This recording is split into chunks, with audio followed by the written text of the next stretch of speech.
Salam damai sejahtera dalam kasih setia Tuhan Yesus Kristus. Saya percaya keadaan kita baik dan berbahagia karena berkat anugerah Allah Bapa dalam Kristus Yesus limpah atas kita semua. Puji Tuhan.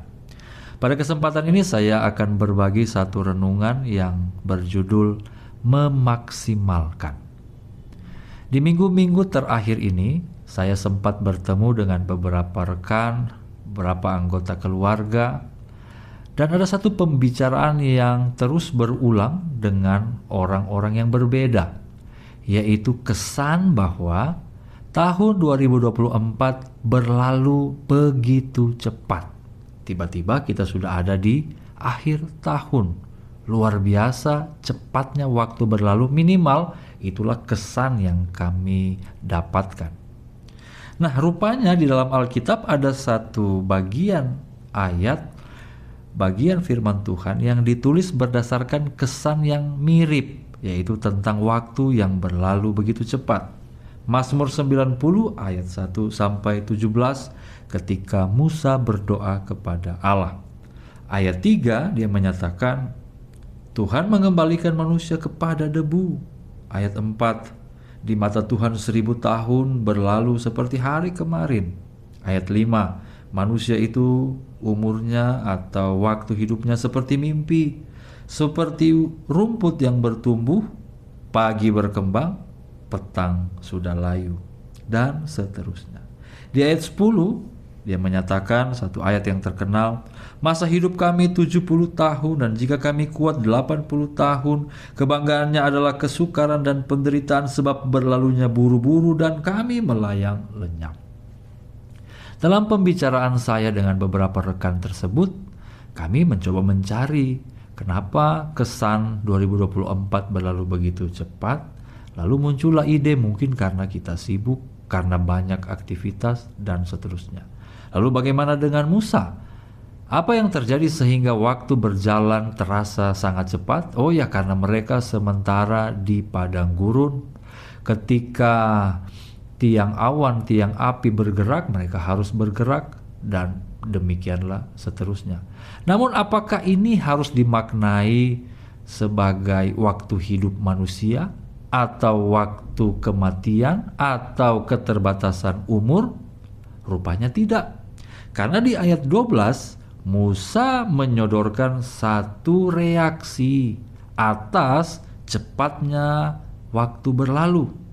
Dia menyatakan berdoa kepada Tuhan atas waktu yang cepat berlalu itu, bunyinya begini, ajarlah kami menghitung hari-hari kami sedemikian sehingga kami beroleh hati yang bijaksana. Maka perenungan Musa bukanlah soal umur panjang atau pendek, bukanlah soal mati atau hidup, tetapi soal ada hari-hari yang memang Tuhan berikan kepada manusia. Ada waktu yang Tuhan anugerahkan kepada manusia. Dan reaksi Musa terhadap waktu tersebut adalah dia minta kepada Tuhan supaya Tuhan ajar dia untuk menghitung hari-hari tersebut. Artinya tidak membiarkan satu hari pun berlalu tanpa dimaknai. Dan saya membahasakannya, mengistilahkannya dengan ini. Jangan biarkan satu hari berlalu tanpa dimaksimalkan. Ingat bahwa hidup ini berjalan bukan cuma sesuai kronologi waktu. Dalam teori orang Yunani ada yang namanya kronos. Kronos adalah waktu yang bisa diukur dalam detik, menit, jam, kronologi. Tetapi ada satu konsep yang lain, yaitu kairos. Apa itu kairos? Kairos juga menggambarkan waktu, tetapi bukan sebagai kronologi, namun sebagai momen atau peluang. Kronos bisa berulang. Hari ini hari Senin, minggu depan masih ada Senin. Bulan ini bulan Desember, tahun depan masih ada bulan Desember. Tetapi kairos adalah waktu yang bisa saja tidak berulang. peluang yang bisa saja tidak berulang. Ada satu ilustrasi tentang kairos. Mereka mengambil contoh bagaimana kucing-kucing besar berburu, singa, cheetah, leopard, dan yang lain-lain. Mereka berburu biasanya berburu binatang-binatang yang juga cepat larinya. Sehingga ada satu span waktu yang harus mereka ambil. Entah itu mengejar, entah itu menyergap. Kalau mereka menyergap dan mengejar pada waktu sebelum peluang itu ada, dipastikan tidak akan mendapat apa-apa. Atau setelah lewat peluang tersebut, dipastikan yang mereka buru sudah lari menjauh. Sehingga harus ada ketepatan di dalam satu peluang. Dan perburuan para kucing besar ini bisa berhasil jika span waktu itu berhasil mereka manfaatkan, maksimalkan dengan cepat dan tepat. Demikian juga dengan kita. Tuhan memberikan kita begitu banyak peluang, begitu banyak waktu. Sayangnya terlalu banyak manusia yang tidak memaksimalkan ketika peluang itu datang. Kenapa? Mungkin karena berpikir, oh saya tidak mampu, saya tidak layak, saya tidak bisa, siapakah saya? Maka cara kita memandang diri ini memang harus dirubah total.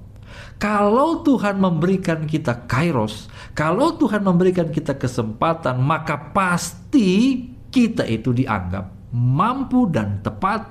Karena itu, di setiap kesempatan, maksimalkanlah itu. Entah itu kesempatan untuk mengambil bagian dalam pelayanan, kesempatan untuk berbisnis, kesempatan untuk menjaga kesehatan, kesempatan untuk berbuat baik kepada sesama, kesempatan untuk memperbaiki kualitas hidup, kesempatan untuk mendamaikan rumah tangga, dan yang lain-lain. Kalau itu ada di depan mata, jangan biarkan satu hari berlalu tanpa kita memaksimalkannya. Dan Musa berkata, ketika kita sudah menghitung hari-hari sedemikian, memaksimalkan apa yang Tuhan beri, waktu yang Tuhan beri, kairos yang ada di depan kita, maka ayat 12 bagian B berkata, kami beroleh hati yang bijaksana. Bukankah ini adalah satu pencapaian yang kita inginkan bersama? Beroleh hati yang bijaksana, mengerti kapan harus berbuat dan apa yang harus dilakukan. Kita akan berubah menjadi pribadi-pribadi yang menjadi berkat. Kita akan berubah menjadi pribadi-pribadi yang selalu berbahagia, bukan karena apa yang ada di sekitar kita, tetapi karena kualitas diri kita. Dan ini dimulai dari memaksimalkan yang Tuhan beri. Saya berdoa, saya percaya ketika kita berjuang, menjadi berkat, mengambil semua kesempatan untuk maksimal, kita akan menjadi orang-orang yang bijaksana dan berbahagia. Mari tunduk kepala, kita berdoa. Bapa di sorga, pimpin dan bimbing kami. Semua kesempatan peluang yang Engkau berikan bagi kami, ajarlah kami untuk menghitungnya sedemikian, memaksimalkan apa yang bisa kami perbuat. Ya Tuhan, jadikan kami berkat bagi diri kami sendiri, bagi orang lain, bagi pekerjaan Tuhan, bagi apapun yang Tuhan percayakan. Kami mau hidup maksimal, dan kami akan beroleh hati yang bijaksana, berbahagia, bersuka cita di dalam Engkau. Di dalam nama Tuhan Yesus Kristus. Haleluya. Amin.